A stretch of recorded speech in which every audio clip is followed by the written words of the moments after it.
This is Storybook Radio. Chapter 14. The desert air hangs heavy, stifling with a heat that clings to Phoenix's skin and fills his lungs with grit. The black sand beneath his feet shifts with each hurried step, the coarse grains crunching softly but unevenly, as if resisting his progress. The horizon stretches infinitely, its stark emptiness broken only by jagged rock formations that seem to claw at the dull, sunless sky. Yet, amidst the barren desolation, a spark of life cuts through. Henry, standing small and fragile against the void. Phoenix's heart pounds, a mix of fear and relief pushing him forward, his focus narrowing to the boy who has haunted his waking thoughts and dreams alike.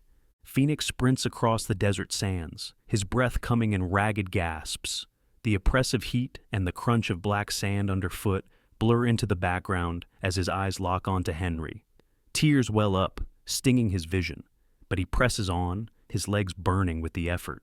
When he reaches the boy, he drops to his knees and pulls him into a bear hug, his arms trembling with the weight of his emotions. "Henry," Phoenix whispers, his voice cracking. "It's really you." Henry hugs him back tightly, his small frame shivering in his father's grasp. "Dad, I thought you'd never find me," he murmurs, his voice a mix of disbelief and relief. Phoenix holds him closer, as if letting go might shatter the moment. After a long pause, Phoenix pulls back slightly to look at Henry's face. "It's really you, right?" he asks, needing to hear it aloud, because he has hit a growth spurt. "How did you end up here?" Henry's expression darkens, his voice faltering. "It was him, the man in the black hat," he begins. "He came to me on the boat that day. He said he could show me something amazing, something no one else could see, but it wasn't what he promised." Phoenix's jaw tightens as Henry recounts the story. "He told me to follow him into the sea. At first I was scared, but he made it seem so safe, like he could protect me. I didn't know." Henry's voice trails off, his eyes filled with regret. "It's not your fault," Phoenix says firmly, gripping Henry's shoulders. "He tricked you." Henry nods but doesn't look comforted. "Time doesn't work the same here," he continues, his voice trembling. "I thought I'd been here for days, but it feels like years. I kept dreaming about being older, stronger, and the dream. It made me grow, but my body in the real world couldn't keep up." Phoenix's stomach churns. "Your body? What do you mean?" Henry hesitates before answering. "The Omniscient made a deal with me," he admits, his voice barely audible. "I traded my youth, my body, to stay here and grow up in the dream. But now," he glances at his father, his eyes wide with fear. "My real body's dying, Dad." Phoenix's heart clenches as he processes Henry's words. Guilt and fury swirl within him, but he pushes them aside. "No," he says, his voice steady. "We'll fix this. I'll fix this."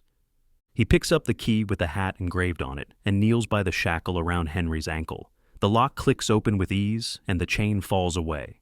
Henry lets out a shuddering breath, his eyes glistening with gratitude. "Thank you," Henry whispers. "I thought I'd be stuck here forever." Phoenix pulls him to his feet and grips his hand tightly. "You're not alone anymore," he promises. "Now tell me, why did he chain you here?" Henry looks down at the fallen chain, his voice bitter. "He borrowed my warden's key. He said he needed it for something bigger. I trusted him, and he betrayed me by chaining me up and leaving the key on the ground out of my reach." Phoenix's jaw tightens. "We'll make sure he never does this again," he says. "Let's go." The two begin their journey across the desert, the landscape narrowing as jagged black rocks rise around them. The sunless sky shades their path, slowly guiding them toward a massive iron door embedded in a stone block. Two locks adorn the door, one with the red bird and the other with a red hat engraved on it. Phoenix and Henry exchange a glance before stepping forward. Each takes their key, inserting them into the respective locks. The metal groans as the keys turn simultaneously, and with a deep, resonant creak, the door swings open. Beyond the door lies a black beach, its sands sparkle like polished obsidian. The water laps gently against the shore, its surface unnaturally smooth and reflective, like the darkest oil. The air is thick with a salty tang, mingled with an undercurrent of decay. Phoenix feels a chill creep up his spine as they step onto the beach. In the distance, A faint light flickers across the water, illuminating a small island. A narrow, rickety boat rests on the shore, its edges weathered and splintered. Phoenix's chest tightens as he examines the vessel. The boat's deck is lined with skeletons, their backs pressed against the edges, chained in place. Their eyeless sockets seem to follow Phoenix and Henry as they approach. A faded sign hangs from the mast, its words etched in jagged letters. "Lock yourselves down. Do not turn around until you reach the island." Henry shudders. "Do we have to?" he asks, his voice small. Phoenix hesitates, but the faint light on the island feels like their only hope. "We don't have a choice," he says. "Stay close to me."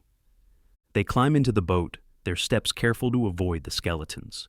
Phoenix secures Henry first, fastening the chains around his son's waist and arms, ensuring he's locked in place. Then, with a heavy heart, he chains himself to the opposite side. 2 rusty skeleton keys pair with each lock pad. As soon as they are secured, the boat begins to move. It glides smoothly at first, the water parting silently around it. But soon, the speed increases, and the boat jerks forward with an unnatural force. The air grows colder, and a low, grating noise emerges from behind them. Henry's breath quickens. "What is that?" he whispers. "Don't look," Phoenix says firmly, his own voice tinged with fear. "Just keep facing forward." The noises grow louder, a cacophony of grinding metal, guttural growls and splashes. Phoenix's grip tightens on the chains, veins in his hand protruding. His every instinct screams at him to turn and confront whatever is behind them, but the sign's warning echoes in his mind. The boat's movements become erratic, jerking and swaying as if something enormous is following them, just out of sight. The noises close in, the growls now interspersed with faint whispers that seem to call Phoenix's name. He clenches his jaw, his resolve firm. Beside him, Henry shakes with fear, but keeps his eyes forward, his small hands gripping the chains tightly. The journey stretches on, each second feeling like an eternity, as the ominous presence looms behind them. Phoenix focuses on the faint light ahead, his mind repeating the same mantra. "Don't look back. Don't look back."